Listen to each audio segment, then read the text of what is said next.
Cela dit, il y a 3 ans, jour pour jour, le 16 septembre 2015, des militaires de l'ex-régiment de sécurité présidentielle faisaient irruption sur la scène politique, mettant un coup de frein à la transition en cours au Burkina Faso. Le coup de force qui va durer 1 semaine va entraîner le pays dans la violence jusqu'à la reddition des auteurs du coup d'État manqué et la remise en selle des autorités de la transition. Retour sur quelques faits marquants de ce push manqué avec Zubaviel David Dabiri.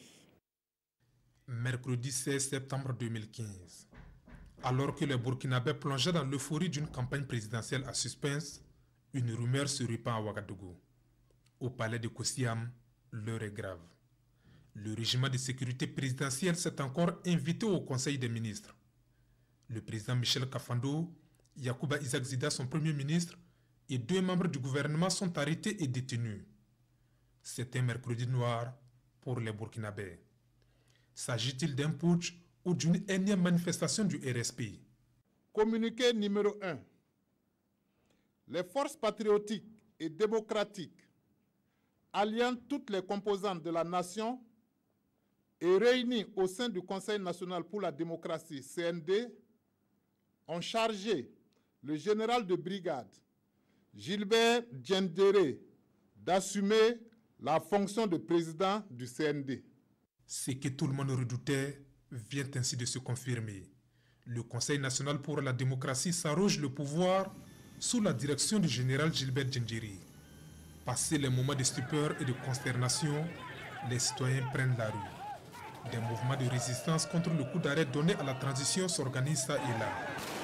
Course-poursuite, bastonnade, tir à balles réelles, destruction de biens publics et privés, le Burkina Faso est au bord du chaos. Pour trouver une issue à ce triste épisode, la communauté internationale se mobilise au-delà des condamnations verbales. La CEDEAO dépêche les présidents Macky Sall et Yayi Boni à Ouagadougou. Le dialogue est établi. Nous sommes le vendredi 18 septembre 2015. Les émissaires de la CEDEAO entament tout de suite les négociations à huis clos. Ils rencontrent Michel Kafando, libéré le jeudi soir déjà, puis le général Gilbert Diendéré, les acteurs politiques, le régiment de sécurité présidentielle et les organisations de la société civile. Le samedi 19 septembre, le président Yayi Boni rassure les Burkinabés de ce qu'une solution de sortie de crise est en vue.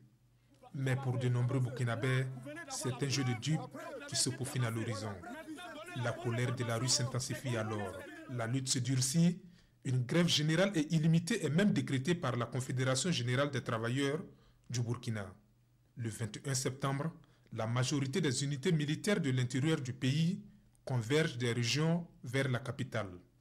Le scénario tant redouté par les négociateurs commence à prendre forme. L'affrontement entre l'armée régulière et le régiment de sécurité présidentielle devient inéluctable. Le Mogo Naba reçoit les représentants de l'armée régulière et les putschistes. Un modus vivendi est trouvé. Mais face à l'intransigeance de certains irréductibles du RSP, le camp Nabakoum II est pilonné. La transition est remise en selle et une commission d'enquête est mise en place. Bilan de ce douloureux épisode, 14 morts, des dizaines de blessés, des destructions de biens publics et privés.